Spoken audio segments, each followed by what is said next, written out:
Let's talk about the shutdowns. You become very vacant, you don't communicate, you don't talk. It's really, really difficult. And I do still feel very resentful because you cough and you go and you go to a hotel. Why?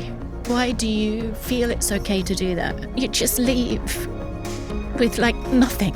It's just the one thing about autism that it put me off at the beginning and it's me off now, and I hate myself for admitting that I just can't see a way out. Welcome to the Hidden 20%, our neurodiversity charity on a mission to rewrite the future for people who think differently. Together with you and an eclectic range of brilliant guests, we can break the cycle of silence by smashing outdated stereotypes, exposing the myths, and sharing the most up-to-date truths about what it really means to be just different, not deficient. The best way you can help is really simple. Subscribe so you never miss an episode, and if you can, donate to our charity through the link below. Enough preamble. I'm Ben, your host. Let's get into today's episode.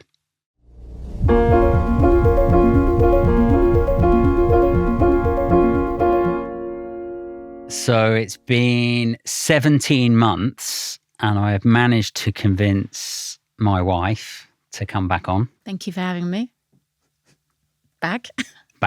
Oh, I don't even know where to start. Let's go back to like the first episode that we did.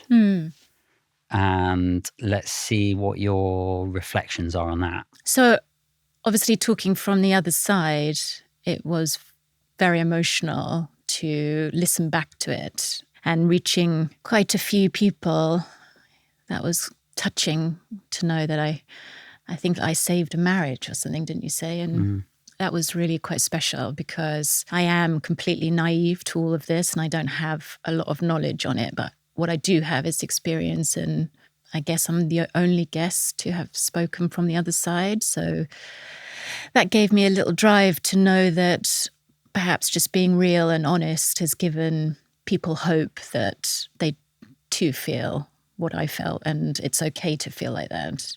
So here we are now 17 months down the line and so much has changed in our life.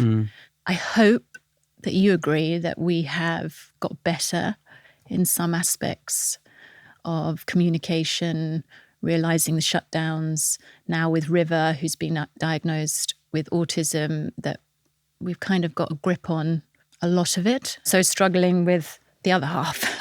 I remember we sat down after it had been released and watched it together and just took a moment, because it's not something we do every day anyway, is sit down and like have a big, deep and meaningful conversation about what it's like, me being diagnosed, living with me, the world of neurodiversity. Like it's not something that we're going to sit down and do for like an hour and a half, but doing that, I mean, we were both, it sounds incredibly like self-absorbed to be like, oh, we watched ourselves talking and crying. I know, but it didn't feel like I was watching. It was the reassurance that we both were allowed to feel what we felt and not to interrupt each other. Because in real life, as you said, we don't really communicate about this specific topic. It's always with a clash of like a reality or a job or the chaos, etc. So it was just really lovely to sort of hear it very clearly and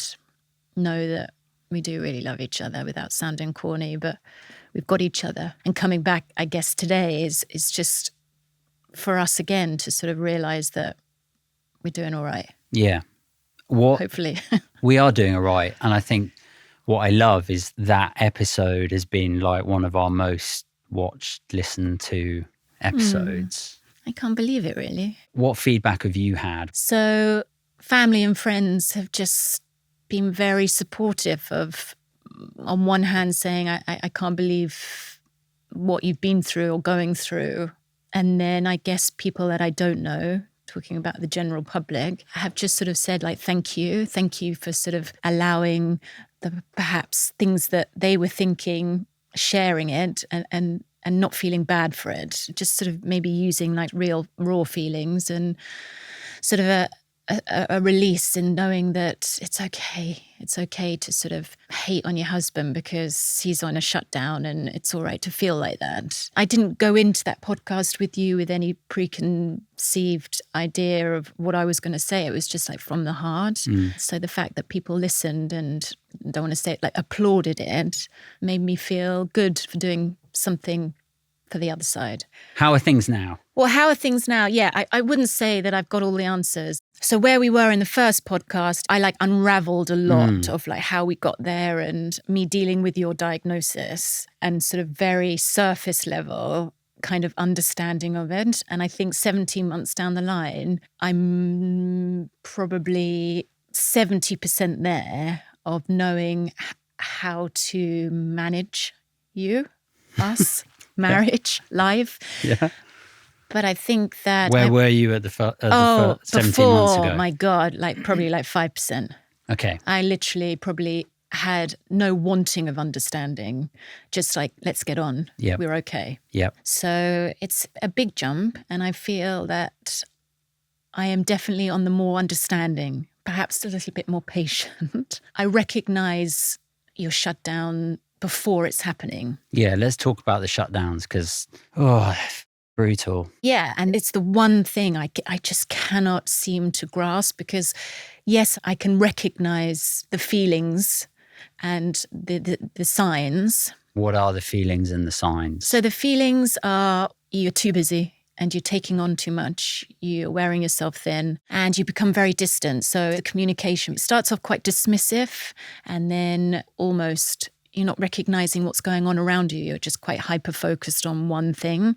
So it could be in the mornings where you're doing your smoothies and measuring out all the powder, etc. And the kids can be running around you. I could be talking to you, but you are just doing that. And if your mindset has slightly changed because of the sound of the dogs or the kids, you can get quite annoyed, like quite quickly. And then I feel quite angry and pissed off and slightly resentful of like, well, if you're part of this family, you've got to be part of the chaos, morning, noon and night. And then I kind of then take myself off and look at the diary. We have a joint calendar, so I can sort of see what's going on. And I can quickly recognize, putting two and two together, that it's a lot of talking that you're doing, a lot of meetings, a lot of face-to-face travel. And so the signs I put all together, and I should just be really like, okay, he's going into shutdown. I'll do as he pleases. And, I can make sure that nothing around him is going to overstimulate him and he can just have some time. But that's not the reality. And so I really struggle to like practice what I'm preaching. Like in my head, I've got it all sorted. But then the reality is I cannot get you out of the shutdown. So the shutdown can last a couple of hours, a couple of days. It doesn't necessarily go on for longer than that, a few days maybe, but it's really tough. It's really, really difficult. And I do still feel very resentful. Yeah. But I feel like you get very scared. Well, I do, because you f*** off and you go and you go to a hotel. And now I am going to get emotional because that is the hardest thing, that you just leave. And it's like not right. And so this is where I'm like in my mind being like, yeah, I can do it. I get it. He's got too much going on. And I think the last time you'd come back from New York and I was so conscious of you giving you your time. But you then f*** off again for like 3 days, 4 days. And it's not like the fear of abandonment or anything like that, selfishly. It's just like, why do you just get to leave? Why do you just leave? And like, there's no communication. You don't call. You perhaps check in sometimes to sort of say, I'm okay, I've arrived safely. But the reality is that life goes on. And I've said this to you so many times. I'm like, just like, why? Why do you feel it's okay to do that? Because when you leave, I know you're not leaving with that emotional goodbye. You just leave with like nothing. It's almost like you have shut the door and you get on with your life of working and getting all your deadlines sorted. But I've got like the kids who are so used to it. They're so used to you going. And I have to then lie and say, oh, you've got work and stuff. But for me, it's just like, it's really, really tough. I think it's the one thing. And I know it's something that we are like really trying to work on, because I'm not, and I know intellectually you know this, like I'm not leaving because I'm just like, do you know what? I'm just checking out. I just don't want to be around. Yeah, but that's how it feels. I know. Because you don't communicate. I don't even realize when I'm in a shutdown. I don't even realize that it's coming. It takes me by surprise, and I don't even know how to like describe it. I'm literally like vacant, emotionless, mute. But you feel that, and I see it. So it's like I recognize it. So I can't do anything apart from like sort of leave you. But I just wish that you wouldn't leave us. Sure. But then I can also take that as you don't care, right? Of like, I don't know, it's this weird... What, that I don't care? That you... At what point do you that feel you like don't I don't care I'm shut down? Or that you're not trying to, you know, I can take it as, and I've said this to you, that I can feel that you don't care about me. The only way that I can sort of describe it is if a toddler has a tantrum and they're rolling around on the floor, screaming and all sorts, I wouldn't go up to the kid. I would just let them be and let them ride it out. It's almost the same with you. I see all of what you've just explained, and as hurtful as it is, I sort of know what to expect. But when you leave, it's like I can't touch you. Like I can't give you a hug to sort of say, okay, you're in shutdown. Let's get ready. What do you need? It's like an armor that you're putting on, and it is so sharp that I can't get near you. And then you say that I don't care because I'm not showing you. But it is near impossible to get close to you. Yeah, like you talk about this, and obviously I'm not in a shutdown now, so I don't feel like that at all. And this is a pattern that I would try to break in terms of like, you know, I'm working and then I'm with my family. I'm working and then I'm with my family. And that is how I love my life, like that. But there's no space for me. And so I think that's been the bit that I'm definitely conscious of like, if I don't have any time for myself and build that into my week or whatever, then shutdowns are the kind of thing that are going to happen, because it's this sort of like quiet desperation of like, oh my God, I'm so No, I get it. It's like a out of kettle that is boiling and it's sort of coming to a head. But how many more shutdowns are we going to have to go through for you to realize that if your work-life balance is not balanced, then this is what happens. So I try and step in and sort of say, right, you're doing too much at work, or why are you not going for a run? Why are you not exercising? It's almost like I am laying out this map that you sort of nod at and sort of agree to, yet nothing happens. And it's because you are so fixated on this routine that you have all the time. And I just wish that you would give yourself some light in between the working day and family, because then I would see the shutdowns less often, because those shutdowns have a huge impact on the rest of us. And I know you know that. Yeah. And it is really hard to navigate around that when I am feeling so resentful, really angry, upset, and dealing with the children and life, blah, blah, blah. I don't want River to feel like this when she grows up, that it's a thing that needs to be managed. From a neurotypical person, I just don't understand them. And maybe I should be better at understanding, but it's just the one thing about autism that it me off at the beginning, and it's me off now. And I hate myself for admitting that I just can't see a way out. Yeah, but it's the one time we argue. It's the one time. But you didn't answer the question. What was the question? The question was, why can't you change your pattern, and But then I you am. can see less shutdowns, surely. Let's try that. But I would say that the last few weeks have been really good. Would you not agree? Yes. Okay. But I'm talking No buts. when you travel. Yes. Okay, so going from the last example, when you travel Yes. and I love the fact that you don't go away for more than a week because you try and condense it down to a small amount Thank of you. days. Yeah. But with that, I pay the price because you have just gone at it for 4 days and then you switch off on the airplane coming home.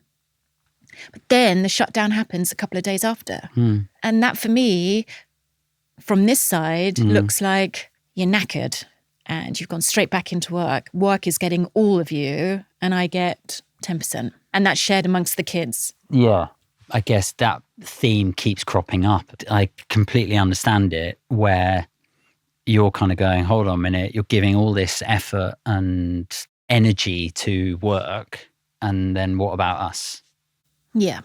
And yeah, I can see why you think that's difficult. Wow. That's not how I see it. Right. I'm not saying I don't want you to please the ear. I No, actually just I'm want not you saying- to say to me, But I do. I'm not saying to you, yeah. I give all my energy to work because I can't be asked to give energy to my no, family. I know you. No, it's not about being asked. It's just there has to be some sort of give because I don't want to have to argue and hate your autism because of these shutdowns. Yeah, but I'm basically saying I'm with you in terms of I do not like shutdowns. I do not really understand shutdowns. I wish they didn't happen. They catch me by surprise. They are the biggest problem in our relationship, family, marriage. They're the thing that I most want to work on. They're the thing I don't want to happen. But when I read about them, it's all from your side, from the fact that, things need to be calmer your side. There's, Demands. overstimulated and all of that. Yeah. There is nothing that I can read from my side, from the receiving side, someone who's married to them, apart from let your partner have the space. So then am I just being a real bitch for resenting you from going off for 4 days? Because I get overstimulated, I get super stressed. There is not enough hours in the day to fulfill the children's needs, etc., with lack of sleep. So when can I go to a hotel for 4 days and sleep and rest? That's sort of how it feels, which sounds so princessy, but it's just like I can't sort of see past that. So I think that maybe we need to speak to someone who can navigate this.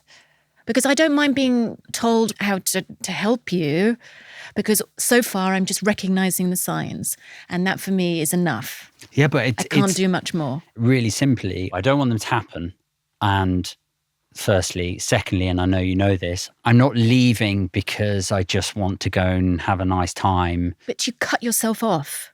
Yeah, I You do. I cut have to yourself short off. circuit. Yeah, but can What's you going on? understand that is so mentally hurtful that you are cutting yourself off from a family that you have? Yes. I think the worst shutdown was when there was literally silence. You leave when we argue, and then it's always quite difficult when you come back. But the silence, are you okay? Nothing for ages. I mean, you're bad on your phone anyway, but it's almost like, okay, I understand you go off, but you've got to try and communicate, because if there But is a I problem, can't, how do I get hold of you? I Because know. you are my first point of call. I'm making you out to be some awful father who is not there for us.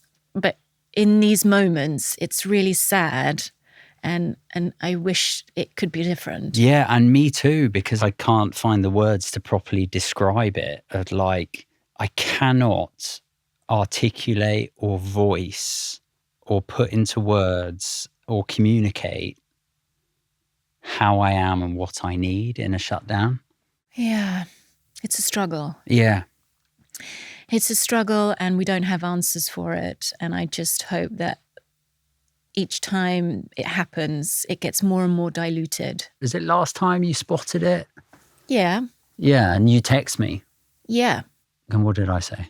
Yeah, you're right. You said, I think you're shutting down. I think you're shutting down. And you said, yes, I think I am. And I said, what do you need? And next minute I know that you've booked a hotel. And then guess what? I don't become supportive of that because you've left. And then therefore it just spirals. Yeah, it's the extreme of like just needing to like reset my nervous system and calm down. And something must be happening before that to overstimulate you. Yeah. So when I have stepped in and said, your workload is too much, where's your free time? You get angry with me by being like, don't get involved. This is my schedule. This is my work. And it's almost like I have dropped everything to try make this situation okay, but it doesn't work. You have got your schedule, you keep to it, and it's almost like it feels like you sort of enjoy these moments of escape. So, which I really don't. No, I know. Now I know. I really don't. I'd just like you to navigate this with River, in her later years. I want you to explain to her somehow what these shutdowns are. Yeah, well, I absolutely will do, but she's 6. Yeah. So should we talk about River? Yeah, let's talk about Riv. So last time we were on this podcast, she wasn't diagnosed. No, she was 4.5. Yeah. Something like that. So now she's just turned 6 and she is proudly autistic, and you've done a good job of allowing her to feel... Some positives. You've allowed her to feel... Just say that again? No. Oh, you are... It's just the shutdowns. That's what annoys me. Okay. So let's move on from that. Okay. No, you've done a very good job of allowing her to understand what autism is. And she loves her brain. Yeah. She really does. And she uses it amazingly. And she's a bright kid. And yeah, she's just wonderful. She is quite remarkable. I don't want to be those parents who sitting here go, yeah, our kids are f***ing amazing. But the thing about having kids is like just, they're such great teachers. They're so, annoying, amazing, all the rest of it. But what's great about Riv is that she has no filter, more so than you. That she can open a present and just say, I just don't like this. It's not for me, and sort of hand it back. Her no filter is just so wonderful. I mean, obviously now it's okay, but as she gets older. Well, she'll listen to this one day. Yeah. Well, I'm really glad that her going through the assessment was never presented as anything was wrong with her. No. It was never presented or discussed with her from like a medical, clinical diagnosis perspective. I feel so lucky that I could say to her, this is how daddy's brain is, and that I have a name for my brain and that she has a name for her brain. And her first reaction to be, well, what about Mummy and Albie and Mossy, and do they have names for their brains? And I'm learning that there are ways to show Riv with real tangible examples of like the good bits and the challenging bits. And I feel like we have made so many adjustments for Riv without even realizing it. Yeah. That feel normal now. Or I catch myself going, oh, I'm changing the teaspoon because I know she won't like that teaspoon. Yeah. I'm changing the bowl. I'm changing the cup. I'm changing how that's presented. I'm changing how I ask that. Like loads of these things are just natural. It's just our new normal now. It is. Saturday mornings and that transition from school is still really difficult. But I think as she's got older, she's a lot more independent. So she can herself remove from the noise. She likes to go to her room more, which she never used to. She didn't like to be on her own. No. And now she's sort of that big sister to Moss and the middle, so the younger to Albie. And I think she's still finding her feet in that respect. But she definitely mothers Moss quite beautifully. The empathy is so extraordinary. Anybody that has ever been told or read or seen that autistics lack empathy, is wrong. But I think it's almost at her own detriment. Yeah. But I think it's like a lovely gift for her because, you know, that's why she's loved by so many, is because she gives that back. I suppose we could then speak about the emotional regulation, which is so hard. Yeah. Because actually that's the most challenging with Riv, is that she can go from 0 to 100 over the most smallest thing. God, she gets angry. I don't know if it's fair to say it's angry. Well, I don't it's know. more just the frustration, the red face, the veins, the actual need to sort of get her point across, where actually there is no point she's making. It's almost like the drama of it. She just sort of looks like she's on stage performing a piece, which is, in the moment, the only way that we can make this all right is just to sort of sit back and watch, because you can't actually speak to her. No, you can't. You can't get through to her. And then she apologizes. Yeah. Which is very upsetting because she doesn't know why she does it. I'm hoping that will come with just the fact she's 6, right? So yeah, her being able to understand a bit more. But I do think we deliver bad news early and just say it like it is. And we know any changes are going to be a problem. I don't know. I feel like we've sort of just adapted, and I feel like I know Riv really well. And I just get these moments where like my heart sings, where I'm like, oh yeah, of course, I've taken you to a birthday party and I drop you off and literally 10 kids are chanting your name. Yeah. Like, oh, but you were just sat in the car saying, I don't want to go. And then that's the reception you get, like heart sings. And then the best one from like a just autistic perspective was then turning up and seeing her bag perfectly packed with all of her school clothes, with no mess, no, just very neat, tidy, and knowing that she'd done that was just like a little, just like a lovely moment. And then, of course, she's 6 and has questioned the fact that Father Christmas is not real from a... Like she's worked it out herself. She's worked it out. Like, it doesn't make sense that no one can deliver all those presents physically. Yeah, she's really overthought it. Yeah. But she's like worked it out. But she hasn't done that with the Tooth Fairy. No, I know. I think she's just not involved. She sees the Tooth Fairy more than she does Father Christmas. Yeah. The best thing that Riv said was when she said, out of the blue, when we were watching Strictly, she said, autistic people are rare, aren't they? We were watching Kat Burns performing on Strictly. Riv's 6. She's been now introduced to Strictly. This is for the benefit of our listeners and watchers. And she is absolutely obsessed with Strictly. Yeah. Absolutely obsessed with it. And Kat Burns was performing her new song, which is amazing for people listening to listen to from a lyrics perspective. And I said to Riv, that lady singing, she's autistic. And Riv's like, is she? And then, like, I don't know, the cogs must have just been whirring, because then she said, oh, are we rare autistic people? Yeah, and both Ben and I just had tears in our eyes because she just came to that realization herself, you know. But interestingly, I think we do parent very differently. Yeah, I think we do parent extremely differently. Yeah, and Let's talk about that, actually. Okay.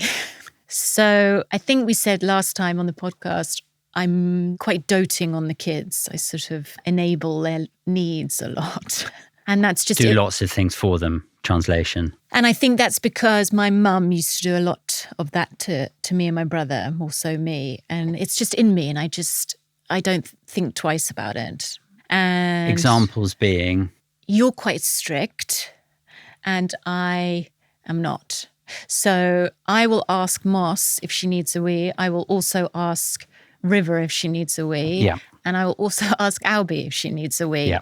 And that's 13 years old, 6 years old, and 3 years old. So that's just in me. That's my maternal, I just can't change that. And so I do not ask them if they need a wee. No. This is such a simple example, but I want them to, as silly as it sounds, the independence of thought to be like, I need a wee, so I'm going to go for a wee. I know, but... Not wait for someone to ask me. Yeah, well... I think we need to give a better example. Because have you had a drink? That's your other classic one. Have you Yes, got a drink? Have you got a drink? I never give the kids drinks. I know. Because I wait for them to ask me. No, because you, when you were younger, never drank with your meals. No, you You're don't drink old-fashioned. during eating. No, exactly. See, like my dad's the same, but I know the kids could ask, but also they might not because they're so engrossed in their iPads or whatever. I just feel like they need to stay hydrated. So perhaps I shouldn't ask. I should just deliver. But I don't, because it's in me just to, what would you like? Would you like some? But what I notice you do, it's like with Albs and her washing. Yeah, a teenage girl. Oh, yes. With her washing, kit bag comes home from school. You say to Albs, "Oh, Albs, can you make sure you get your washing out? Just leave it there." What happens? Albs doesn't get her washing out for whatever reason. She's probably in the fridge or in her phone or whatever. And you don't then follow that through with Albs and go, "Oh, sorry, if you don't get your washing out, you're not going to have clean clothes." Mm. You just go and get it out. I know, and I do it all. And then Albs goes, "No, but she's Mummy not... asked me these things," and she's just sort of saying it because... I know, but she's not ungrateful for it. I No, just think it's that not. It's on me. I know, I'll do the washing, I'll do it all. I know, I just want the kids to be independent. That's all. That's why but they when are. River goes, "Can you get me some fruit?" I go, "You can get the fruit yourself." Family meeting. If you can do it for yourself, do it for yourself. I know, but I've got my reasons that I could bore you with. It's like Albie's been at school, homework, and it's a lot. And I just feel like she doesn't need to do her extra bit at home with the washing. But then I don't understand why you ask her. I don't know. It sort of just comes out. Because maybe one day she'll say, "It's done. Don't worry." I know. Does that make me a little controlling? No, I don't think it makes you controlling. Or an absolute mug. Well, I just then worry about them, about how independent they're going to be when they grow up. Yes, but they are always at school. I feel like they have their independence. I mean, Moss, she's super independent and always has been. River is. I don't know what your level of independence is for children these days. Well, I'm probably slightly clouded by, well, when I was 7 and 8 years old, I had to iron my trousers and make my bed and polish my shoes and get myself breakfast and da-da-da-da-da-da. So do you polish your shoes now? I definitely do not polish my shoes now. What I mean is there are some lessons to learn and others you can it's just being nice. Yeah, and I think we just parent in different ways. But I think parenting with River, with her being autistic, I don't necessarily pander into her needs. Yes, I deal with meltdowns. Yeah, I sort of get the aftermath of it. So she can have her emotional regulation meltdown, and then you're dealing with that. And I sort of just take a step back, and then I just wait for her to say, "I'm sorry." And then she usually comes to me. Yeah. And I don't need to be involved in that, whereas you are. I feel like I can get through eventually to Riv, or I feel like I can just take Riv out of the situation. It's maybe hard to find examples, but in the moment of all the chaos, we really sort of have our place and somehow it works. But we definitely parent differently. I guess I can just maybe more easily relate to the sensory side for Riv or the routine and repetition side of Riv. Like, I have got absolutely no problem with the fact that we do exactly the same thing every single time at bedtime. And Riv checks with me, though. Every night she says exactly the same thing to me before we go up to bed to check that we're doing the same routine. 1 game of Uno, brush teeth, 2 games of Uno, 2 books, meditation. I'm like, yep, of course. That's what we do, Riv. But she never says that to me. Yeah. So with me, she sort of lets me dictate. So it's just 2 books before bed and a meditation. Yeah. Because she'll say, "Daddy always plays Uno with me." And I'm like, "No, it's too late." And she doesn't say anything. No, but don't you see, she just has 2 routines. Yeah. She has a way with you and a way with me. Yeah, it is so routiny. I'm quite thankful on days like this where River's being looked after by someone else. The routine is different. So it's not just between you and I Yeah. all the time. I Yeah. think she can adapt very easily. Yeah, she wouldn't adapt. Like, for example, if I said, we're doing it differently tonight, or we're not playing Uno, then I think that would be a problem. But when you say we're not doing Uno, it's not a problem because it's There's a bit the more other side, novelty. Yeah. The good thing about River is she's very social, which can I just say you have got better at being social. Whoa. I know. We've even been to a few gatherings, Wow. parties. You've spoken to school parents. So yeah, you're getting there, Base. No, I'm not getting anywhere though. No, but it makes me happy knowing that I've got you by my side and you're not just dropping me off or waiting, you know? Yeah, I think last episode you were in tears about the fact that you kind of were signed up to, oh, you're going to be going to everything on your own. And Yeah, and don't get me wrong, it's not like you are 100% back there, but I'll take 30%. So I'm grateful, very grateful.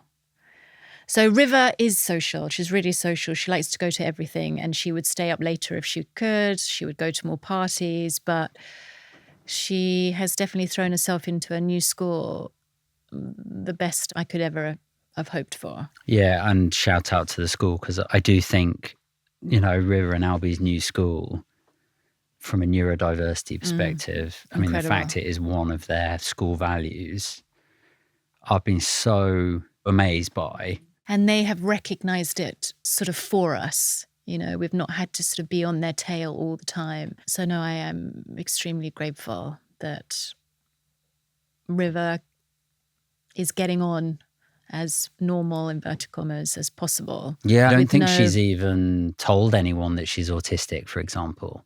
She has, because there is another child in the same boat. And she was quite flippant with it. She was just like, yeah, I'm autistic too. And I think that was about it. But yeah, she's just says it with a smile, and it's great. Because she's in an environment that is supportive. If I think back to her previous school, it was meltdown after school each day where it would just sort of come pouring out of her. And sure, she comes back, she's tired and stuff, but I feel like we get that more on a Saturday morning, but not every day throughout the week. And I don't know if that's to do with just growing up a bit as she's older. She is, but I also, she can take time out at school. Yeah, she has her wiggle time, doesn't she? She can say, I need a moment. But the fact that she can even say that. Yeah. Yeah, it's wonderful. Yeah, I think parenting an autistic child has its challenges, for sure. And I sort of feel pretty proud of us as a team. And how do you think it would have been if I hadn't been diagnosed? No different, really. I don't think because you're autistic, we're really good at parenting River. I feel like I'm a better parent to our children because I know a bit more about how my brain works. Right. I definitely feel like, because I feel like I know myself a bit more. So I feel like I can understand them a bit more. I definitely feel like a much better ally to River because we're both autistic and because we both know that. Yeah, for me, I don't really put you two together in that respect. I sort of have more patience for River's autism than mine. Yeah. That's interesting. It's awful, isn't it? Yeah, terrible. Thanks a lot. I know. But why do you think that is? Because it's the maternalness in me to sort of help and shelter and take care of. Because she's still so naive to it all. Sure. Whereas you have to be more knowing to it. But then I'm proved wrong, really, because with the shutdowns, you said that you don't know you're in them. Yeah, that's a hard one. Yeah, Riv is, I guess she's a 6-year-old child. So she's that much more vulnerable, right? Yeah, and she still needs me. Yeah. She's 6. Yeah, but I don't think your autism as a parent has helped me parent River. Do you know what I mean? Yeah, I would challenge that though and go, we wouldn't know River's autistic unless I'd been diagnosed autistic. Well, then that goes to the next thing of I wasn't really for River being diagnosed because how can you at 4.5, 5 tell whether or not it's because of her different brain or if it's because it's just a child's instinct to be like this and this. So my original thought of when you said I'm going to get River diagnosed, I was actually a bit against it. You're saying that like it's news to me. That's not news to me. I know, but I'm just very cautious of the fact that I'm saying that out loud to people who can hear, because then they could argue that why wouldn't you want to help your child? Sure. But from my side, and being real, how I feel and felt was that why did River need to have her diagnosis done at that age where Albie was so different at that age to where she is now, and you know, even from where River was at 4.5 to where she is now at 6 is totally different. So did she need to have a label at that age? Do you think Riv's autistic? Well, I know she's autistic because you had her diagnosed. That's not why I asked. Do I think she is? Yes. You probably asked me that when River was 4.5. And I said no. Just like you asked me, do you think Moss is neurodivergent? No. But you then say, but I recognize the signs. I recognize this, but they're just still so young. Well, Moss is still so young, but then she's not far off from having her diagnosis done. It's not that I don't believe in it, and I don't want to be hated for what I'm saying. It's just, I'd like to be told how at 4.5 is she acting in an autistic manner. Do you know what I mean? No, but there are kids being diagnosed at 18 months, and I think... I know, and that absolutely blows my mind. I think when it's under the lens of like clinic, diagnosis, medical, problem, something wrong, disorder, all that side of things, then I can see why or how people can be like, oh, no, like, just let them be a child, let them grow up, etc. And that's not how I view it. I view it as identity and skills, understanding and awareness and being able to be helpful. Wouldn't you want to understand your brain and your behavior and why you do things? Not labels and medical and pathology and clinical side. I look at Riv and Albie and Moss and kind of go, how can I best support you? How can I best help you thrive in your life?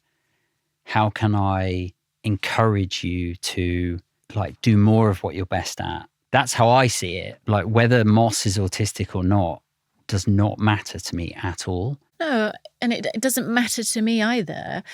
But I think it's fair to say that you asked me if River's autistic. And apart from the emotional dysregulation that she has and goes through, I can't really see many more signs. So are you saying Renata is wrong? No, I'm not. I'm not saying this, but at the time when River was diagnosed, I really struggled to sort of see anything apart from, you know, originally I thought that maybe Riv was ADHD. I don't know. I think I'm going to get hated on this. When you say labels, Riv has that label now. She sort of sees that as I'm autistic. It's part of her identity. Yes. But do you think that's a bad thing? No, it's not a bad thing. All I'm saying is that it's very hard to educate or explain to a 6-year-old the ins and outs of it when you are neurotypical, right? And I get that, and I'm not brilliant at it. Like for instance, River and I were listening to Lewis Capaldi on Strictly, and I said, Lewis Capaldi is also neurodiverse, and she said, "What's that?" And I said, so however many times you say this to Riv, she still doesn't understand, but she only understands when you say, oh, Like you're autistic, he has Tourette's, and she wanted to know what Tourette's meant. So in my best way of explaining, I explained, and she said, but he's not autistic. Which is a very autistic thing to say. Right. Because it's very blunt, literal and factual. What's your worry though? Then there is no worry. And I'm very conscious of what I'm saying, which is probably why I'm not being very literate with this. But I have to be really honest with myself and how this all started about your diagnosis coming out. I explained that I got your ADHD, but I actually couldn't get your autism.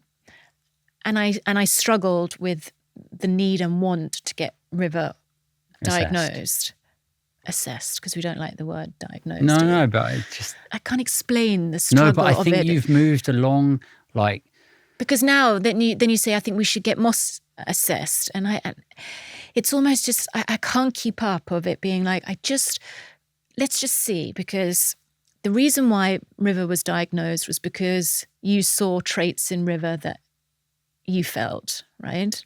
Which comes from a place of care and love. I get that. 94% of autistic children are bullied, and I do not want River to be in that 94%, and therefore signposting to school, for example, without a diagnosis, unfortunately, gets you nowhere in terms of signposting and support. Look at the adjustments that they've made for Riv at school around swimming, around timeouts and classroom. They don't happen if you don't. No, I know, but I just wonder. Diagnosis, and so I'm. They would have happened just because we've handed them a report. If we say to them, River doesn't like changing in front of anyone, regardless of her report, they would have accommodated for her. Or are you saying that they wouldn't? This kind of school may well have done, but I'm thinking about just kids in our education system, not necessarily. Like, I think we're very fortunate with having a school that supports this, and therefore it's not abnormal, it's not weird that they come to us and go, River's having lots of sore throats and tummy aches, in the day, and we're going, well, she's not coming home with it, and me going, I know exactly what that is. She needs to step out because she's overwhelmed, and so she can say, I've got a really sore throat, I need to go and see the matron. Yeah. When she doesn't, but she just needs time out, and then we say, you don't have to make up an excuse, no problem. So I feel like we come at this from two different places. I understand, I do. I'm just trying to voice the way in which I got here, because I absolutely agree that you wanted this so Riv didn't have to struggle. I absolutely understand that.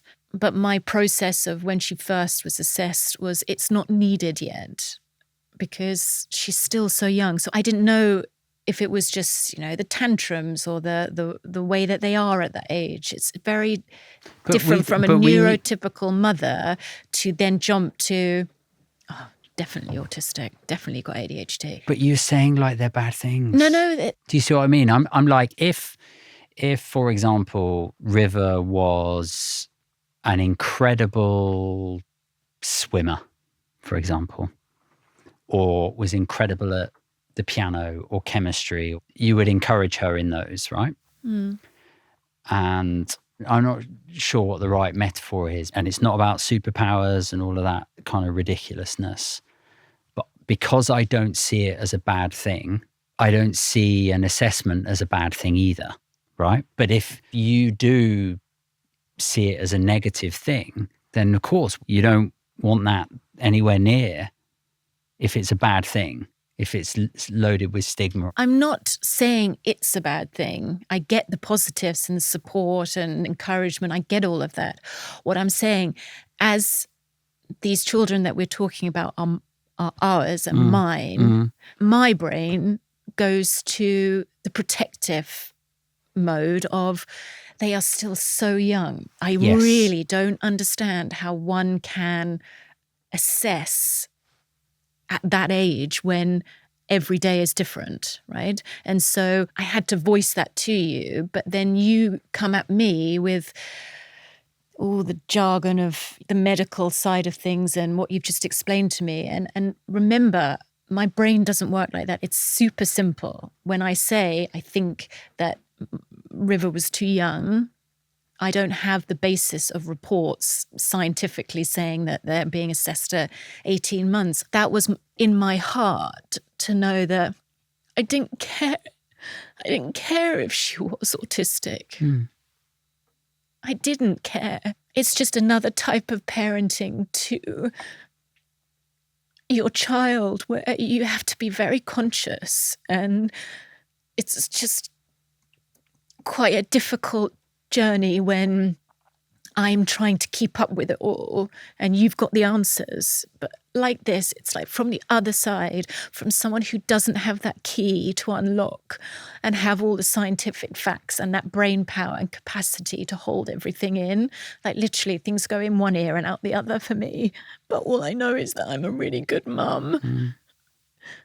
And that I can hold on to like really sort of old school beliefs that a kid is just a kid. But a diagnosis doesn't change. It doesn't change. It them. doesn't. But for us, it did change. You know, River was assessed and she's autistic. That's not me saying it's a negative. But do you think we're better parents of Riv because we know? Of course. But when I said that we parent very different, I don't have any of that textbook worldly information and facts and all of that. I don't have that in me to when I parent River. I just go on instinct.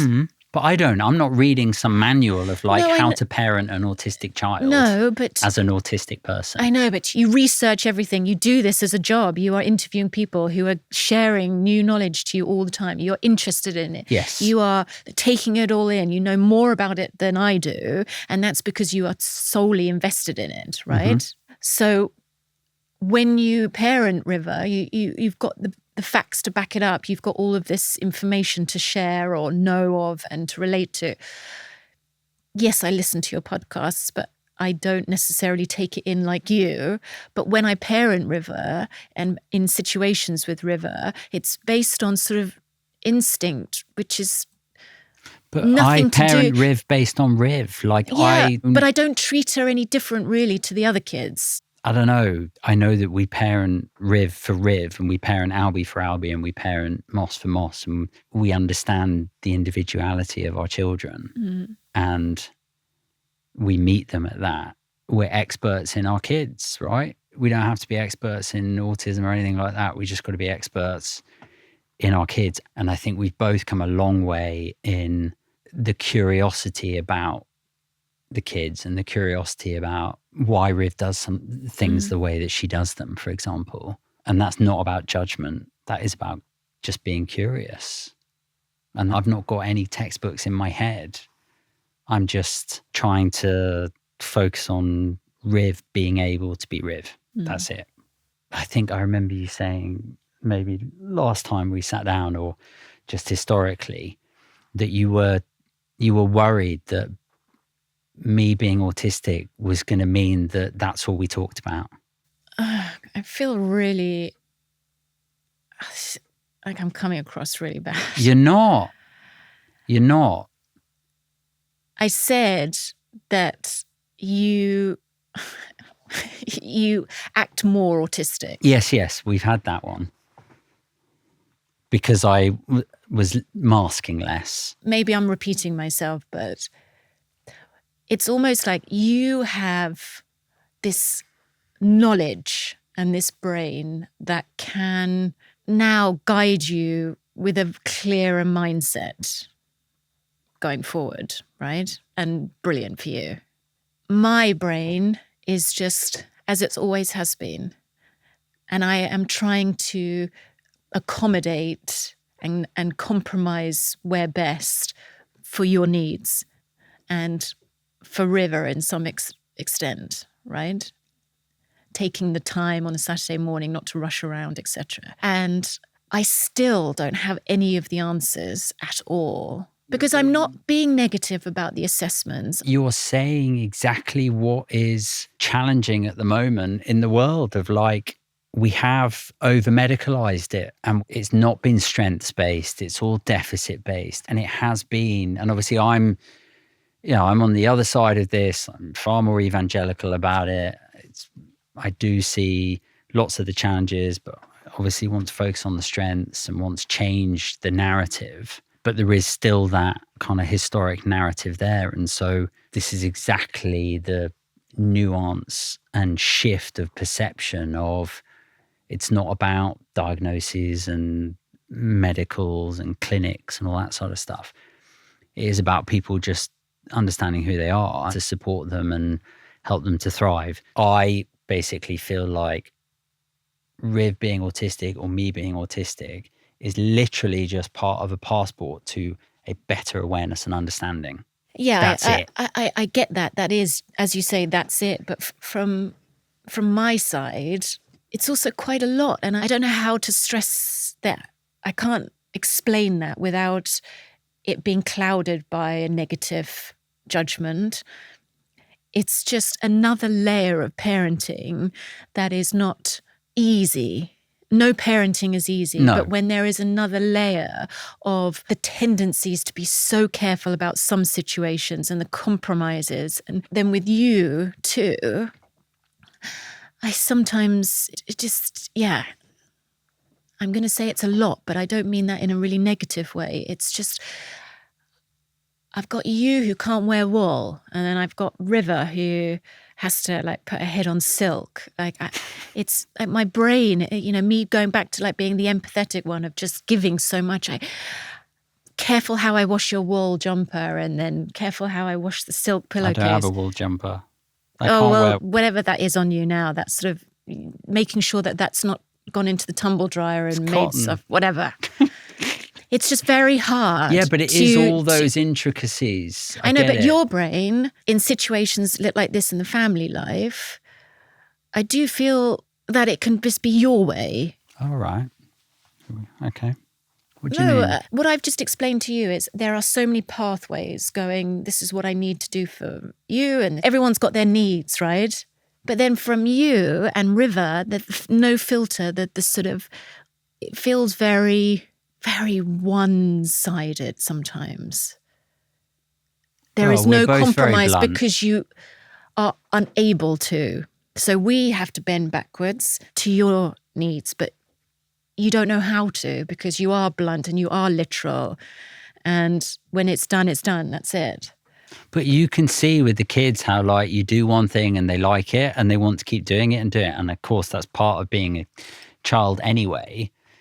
But that's also the routine aspect I also love, and you're not as interested in routine. No, but I can adapt to it very easily because I don't have a choice because you two, Moss just fits in, Albie's got a routine because she's just, like, it is just the part of living. Yeah. I think pats on the back to us and pats on the back to you. I think being in a relationship with an autistic person like me, I know is not easy all the time, and parenting 3 kids and all the chaos, I wouldn't have it any other way. And I do think you are softening. You're pretty hardcore. You're quite hard exterior. As a parent or person? As a person, you are a softie underneath. And when you relax and you're not scared and anxious, you are very soft and very supple and very loving and very caring. But you are, in the week, you're quite on alert and stressed, right? Mm. But you don't even realize how normally abnormal the way that we do things as a family is, right? And that's just our little family unit. We call ourselves, as I'm sure loads of other families do, the Wally family. We have a song that's lyrics of basically one line, which is "There's not a minute in the day to relax," to the tune of "There's not a minute in the day to relax." Yeah, that the kids now sing with us, and it's us basically saying how we don't get any time for the children. Like, but we're as you doing say, it. we wouldn't want it any other way. We wouldn't want it any other way. And we're doing it. And at least we're being honest about it. It's not plain sailing. No, and I am trying to get better at understanding this side of things. It's not easy. And there are pockets of hope that I am recognizing, the shutdown signs, etc. But I am not going to fully 100% get it. But I battle with myself because I'm like, why don't I get it? Mm-hmm. Why am I not understanding of it? Why am I not patient with it? I literally don't have the answer. So I am on high alert when I know that you are working hard, working late, traveling. It just sits with me that I cannot just understand it. And no one will experience this the same as we're experiencing. No, of course not. And if you've met one autistic person, you've met one autistic person. But me talking to someone else who experiences this will be completely different. I would want to know that it's all right to feel the feels that I'm feeling, and in that moment of absolute sadness, it's okay to feel like that because it's really difficult. Compromise, let them have their space. It's like, I really know. Yeah, and it's difficult when being misunderstood is not a nice feeling, right? And so it's difficult on both sides of not being on the same page, not having that shared understanding of like, oh yeah, I get it. I don't get it. I don't get what it's like for you, and you don't get what it's like for me. And so that obviously makes it harder. I always say this whenever, which usually around a shutdown or on the way out of it, it's like communication. I do just have to say that your communication stops as well, right? Yes, because I think what then goes in front of that is this hard exterior of feeling angry and resentful. Yes. Yeah, your walls go up. And I've explained that to you before, is that I have been on my own before. Yes. And I can do it all. And it's almost like it's my defense mechanism to say, okay, if you're going to go, I'm all right. And I can be cold as ice and say, fine, I can get on and do it all. That doesn't stop me from saying in my mind, I cannot believe that he's doing this. I should be rational and say, yeah, well, he needs some time. But actually the hatred that I feel goes back to I've been left. I've had to be on my own. That's it. So maybe it's a bad combination. No, but I say this to you, like, if your friend was in pain or in need, you would be there like a shot to help them, drop everything, and you would be there. Yes. But when I'm in pain and in need and in a shutdown, the way I experience you, not to labor the point, is you. Right? I'm not helping. I'm not coming. I don't care. And I know we've been round the houses to understand all about that. And I've said this to you, so it's not news to you, but that's how I experience it. And that's why I then say to you, like, why are you so cold? Why do you get so angry about it? Why can't you see that I'm in pain and in need, like, and desperate and not really able to speak? And like I'm not happy. And the reaction that I get from you is anger and f*** you. You know. I don't know. It's different to obviously talk about it when it's not happening, but that's a tough one. Because I think in the moment when you are in your shutdown, I am basically fighting with nothing. It's like a little piece of wood, right? So I'm very reactional, and so I'm very sensitive. I am sensitive to people's needs, and I think I'm very good at picking up on people's feelings. And I said this before, why can't I just put an arm around you and say, it's going to be okay? I got you. But because that is all I want. I know, but as you said before, you don't know you're in a shutdown. You become very vacant. You don't communicate. You don't talk. You basically just have like a armor on you. So I think it's both of us. We're sort of just this repelling magnets. We can't seem to, you can't say, I'm in a shutdown, watch out. And then me to be like, okay, I'm going to catch you. Yeah. Because in the moment, it's like we don't recognize each other. And actually we step back and we deal with it in not the right way, but we go very far apart. Yeah. And I can't explain it. Yeah. And I'm sorry. No, I'm sorry. Because you can't help it. I am really sorry. It's okay. Because I should know, but I can't. Yeah, but I can't even explain it. I think they can be avoided. So I think I can help it in terms of, I don't think it's like, oh, we're just going to have to get used to the shutdowns. I believe they can be avoided. It's not that I can't help it. It's that when I'm in it, and I've said this to you, and I feel empty and worthless and shit and just vacant. Yeah, the last thing I probably want is for then the person that knows me best, loves me most, to then reject me. Yeah. I don't want you ever to feel that, because that is the worst feeling to ever feel. I don't reject you. I can't get into your space. I can't get in. And this, it's really sad to hear, because what happens if River feels that I'm rejecting her as a mum if I can't get in? If she ever goes into a shutdown, like what? I have to get better. I have to get better at recognizing it and being softer. Maybe it's different with her to you, but I can't get in. But you don't let me in. No, I don't want to let anyone in then. So yeah, we started this podcast talking about shutdowns, and it's really, really hard. Yeah, but what, all the people out there listening and watching who are dealing with children, partners, loved ones, etc., who are going through shutdowns or meltdowns, and there is obviously a difference. Like, what do you say? Maybe I'm not the best person. There is no right or wrong. And it really is down to communication. So maybe you have 20 shutdowns and you figure it out. I don't know. I'd like to be told.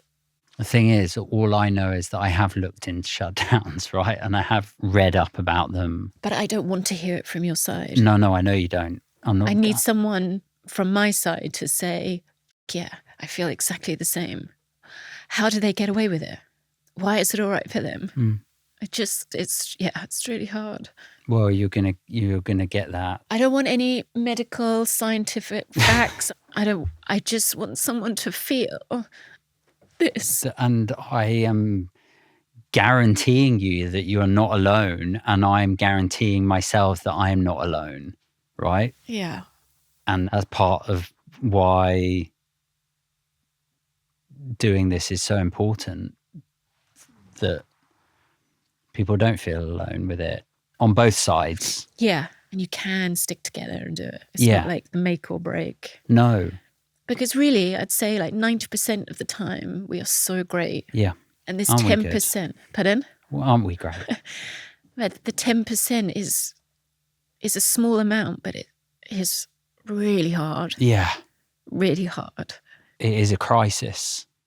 But it's not just about your assessment or it's not just that. It can be very reflective of one's life. You know, it's the children, it's every day, it's the work, it's the dogs, it's this, it's that, whatever. But that 10% sometimes like overshadows all the good. Yeah. But yes, communication's key, yes. But when you're really knackered and actually you just want to watch TV and go to bed, that's okay. Yeah. But I think that making that time with each other to like talk like this, you know, it's really important because we let each other speak. Yeah. At home, I don't let you speak. Yeah. I don't. Or just because you've got to get on to the next thing. You've got to put the load of washing on. You've got to cook the dinner, whatever. Logistics. Yeah, I just feel that I hope it will go up on the shutdowns, because that is really the only thing that is a crisis for us. Yeah, I'd agree with you. And I want to know if that also is normal, if that is a normal thing when you're in a marriage with someone who shuts down and the other person doesn't.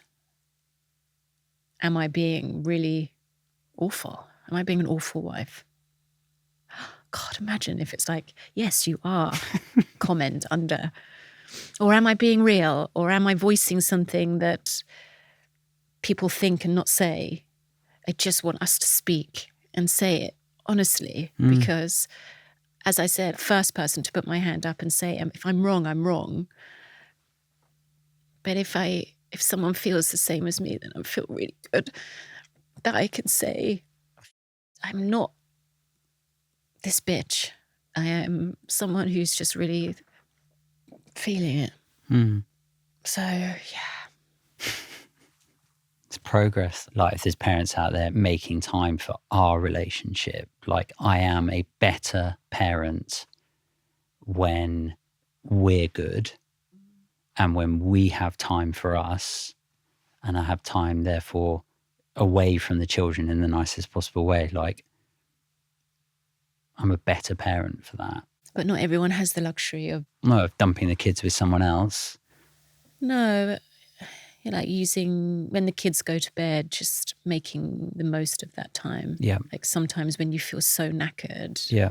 Just 10 minutes of like, how are you, face to face, as opposed to silence, which you are appreciative of me feeling tired, and likewise, and we get it, we just want to chill. But actually, sometimes maybe no words, just like a hug.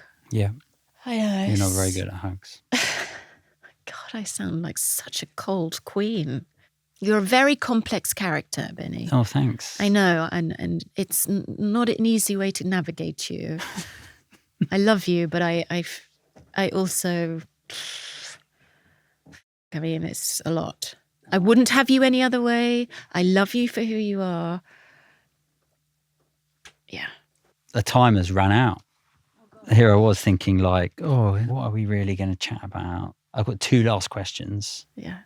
We're heading into Christmas time. It's a busy period. Do you have any advice for parents, ND families going into this period? I think we just take the pressure off. If you try and do too many shows, events, just because it's Christmas, let's go see a very scary pretend Santa Claus, like whatever. It's okay. You don't have to do it all. I have made a list of all the shows and everything that I want to do, and there was like 12 things on my list. And actually, I'm doing one of them, and it's actually okay. And it's very local, and it's very sort of basic, but that works for us. And yes, we could be going to shows in London, but it's all facade. I just would rather just do things local and just keep it simple. And when it comes to the big day, it's like any other day, just with a lot more decoration. And it's only for you guys. It's not for anyone else. So however your routine is, just stick to it. It's okay. You can have lunch at the same time, not just because it's Christmas lunch and you have to eat at like 7 o'clock at night or whatever. It's okay. And I'm going to tell myself that, because I am on the other side too, where I'm like, I have to do this and I have to go here and I have to take the kids here. No, it's going to be okay. Yeah. So maybe I should ask you the question. It's Christmas coming up, Benny. How do you feel about that? Anything you want to say? I just want it to be cold. I just want it to be cold, and I want there to be fire and different pace. And I just have this craving to sing carols. Right. So there is nothing stopping you from doing that. God, it more so than any year. I just feel like I need to sing Christmas carols. Well, we do midnight even though I don't mass even and- like Christmas, but... I know, we're both a bit like that. Last question. So you've got one green dot badge. Who would you like to give your second one to? This might be a little different to others. So I would like to give this badge to my former self. So probably at the age of like 22, I think that when I was starting off in the real world, I suppose, like having traveled and worked a bit and kind of really settling into life as an adult, I would like to have been given knowledge of this, because I quite honestly admit that I didn't know much about neurodiversity before you were diagnosed. Yeah. So, yeah, I think I could have recognized people in my social circle. Relationships would have been different. Professional relationships would have been different. Yeah, I think I would have been a good advocate for holding on to that badge. Well, I think you're a good advocate now, but you can give your second badge to your 22-year-old self. I'm just going to hold on to it and wear to remind myself of that, to be greedy. Well, thanks for coming back on. Thanks, Baze. Yeah, thank you.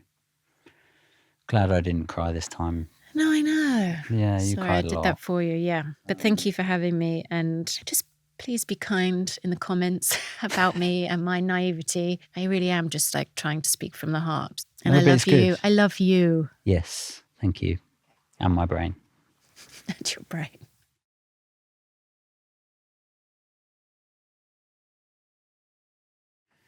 That's it for today's episode of The Hidden 20%. But just before you go, a favour. The Hidden 20% is a charity, and we do this to bring you the truth, the latest research, and the real stories that matter.